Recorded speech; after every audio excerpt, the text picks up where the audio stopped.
ఏమండి అయ్యప్ప స్వామి వారి పూజలో విష్ణుమూర్తి ఏమో మోహిని అవతారంలో కదా, మరి వెంకటేశ్వర స్వామి పటంగాను ఇంకో చోట ఉన్నాడు. ఆయన ఎందులో చూసినా అణువణువులో ఆయనే ఉన్నారు కాబట్టి ఎక్కడ చూసినా ఎందందు వెతికినా అందందే కలడు అని హరి అన్నాడు చూసారా. ఏ రూపంలో అయినా ఆయన ఉంటారు కాబట్టి ఏ రూపంలో అయినా పెట్టి ఆయన్ని పూజించవచ్చు, తప్పు లేదు. కానీ పూజిస్తున్నారు కదా, ఆనందపడతారు. శరణమయ్యప్ప. గురుగారు, మేము ఈ యొక్క అయ్యప్ప దీక్షతో పాటు శివ దీక్ష, గణపతి దీక్ష, అమ్మవారి దీక్ష ఇవన్నీ ధరించవచ్చా అంటే, నేను 10th చదువుకుంటే ఇంటర్మీడియట్ ఎగ్జామ్ రాయొచ్చా, డిగ్రీ రాయొచ్చా అంటే ఆన్సర్ ఏ దీక్షకు ఆ దీక్షే. శరణమయ్యప్ప. మేము గురుగారు, మేము యాత్రలో వెళ్ళేటప్పుడు ఈ యొక్క అయ్యప్ప దీక్ష తీసుకుంటాం కదా, మరి వేరే దేవాలయాలకు కూడా వెళ్ళొచ్చా అంటే అదొక తీర్థయాత్ర. మీరు వెళ్ళేది అన్ని దర్శనాలు చేసుకోండి కాకపోతే. శరణమయ్యప్ప. గురుగారు, మేము దీక్ష తీసుకొని శబరిమలకి వెళ్తున్నాము. మా ఇంట్లో ఒక సన్నిధానం పీఠం పెట్టాం కదా, దానికి కదల్చొచ్చా వెళ్ళేటప్పుడు?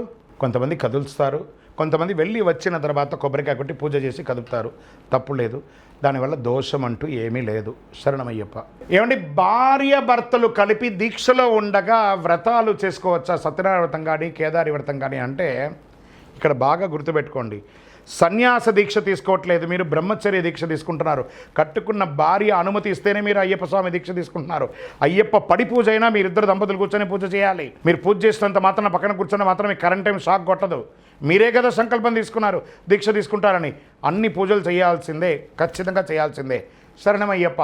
గురుగారు, ఈ యొక్క దీక్ష తీసుకున్న తర్వాత తెల్లవారుజామున ఎందుకు లేవాలి, చన్నీటి స్నానం ఎందుకు చేయాలంటే ఇది ఒక దీక్షలో మాత్రమే కాదండి, నిత్య జీవితంలో కూడా సూర్యోదయాత్ పూర్వం బ్రాహ్మ్య ముహూర్తంలో లేచి స్నానం చేసి సంధ్యావందనాది కార్యక్రమాలు చేస్తే ఈ మాధ్యమం ద్వారా చూడండి, మాల వేసుకున్నప్పుడు త్వరగా లేస్తారు. మాల ఇప్పిన తర్వాత ఎన్నింటికి నిద్ర లేస్తారో తెలియదు కదా. మీ డే టు డే యాక్టివిటీస్ అంతా వేస్ట్ అయిపోతుంది. అది దీక్షలో ఉండగా మీరు చేయగానే మీకు చాలా 3-4 గంటలు ఎక్కువ కూడా కలిసి వచ్చేస్తుంది. కాబట్టి ఈ సమయం ఆ సమయం లేదని బ్రాహ్మ్య ముహూర్తంలో లేచి స్నానం చేసి పూజ చేయడం వల్ల మనలో ఒక నిగ్రహం పెరుగుతుంది, ఒక ఐశ్వర్యం పెరుగుతుంది, మన ముఖంలో ఒక వర్చస్సు పెరుగుతుందండి. కాబట్టి బ్రాహ్మ్య ముహూర్తంలో చేయాలంటారు. శరణమయ్యప్ప. ఏమండి, వనరక్షకుడుగా మేము ఇంటి ముందర కొబ్బరికాయ కొడుతున్నామండి, కొట్టిన తర్వాత ఇంటికి వెళ్ళకూడదు అంటారు. అది వెళ్ళొచ్చా వెళ్ళకూడదా అంటే, ఇరుముడి కట్టుకున్న తర్వాత ఆ విల్లు ఉంటుంది చూసారా, విల్లు అంబు ఇలా వదిలాం, ఎయిమ్ చూసి వదిలేస్తే no no no no back back back back అంటామా, వెళ్ళిపోయింది అంతే. అది అక్కడ పోయి రీచ్ అవ్వాల్సిందే. కొబ్బరికాయ కొట్టి వెళ్తే స్వామి దర్శనం చేసుకొని వచ్చేస్తే నీకు ఇంటితో పనే ఉంటుంది. యు ఆర్ గో అవుట్ కదా, మళ్ళీ ఎలా వెనక్కి వస్తావు? వెళ్ళిపోవడమే శబరిమలకి. శరణమయ్యప్ప. గురుగారు, ఈ యొక్క మాల వేసుకునేటప్పుడు కండువా వేసుకోవాలి కదా, అది వేసుకుంటే మంచిదా, దాని ఏంటి కథ, దాని గురించి కొంచెం చెప్పండి అంటే కండువా వేసుకోవాలండి. ఎందుకంటే ఇలా మాల ఇప్పుడు ఇలా పైన వేసుకోగానే దారిలో పోయేవాడు మీరు చూడండి, మీరు ఇప్పుడు స్కూటర్లోనో కారులోనో నడిచిపోతుంటే మిమ్మల్ని చూడగానే తెలియకుండానే ఒక సివిల్గా ఉన్నాడు స్వామిచరణం ఇలా పెట్టేసుకోండి, మన పక్కన అయ్యప్ప పోతున్నారు అనే ఒక భావన వచ్చేస్తుంది.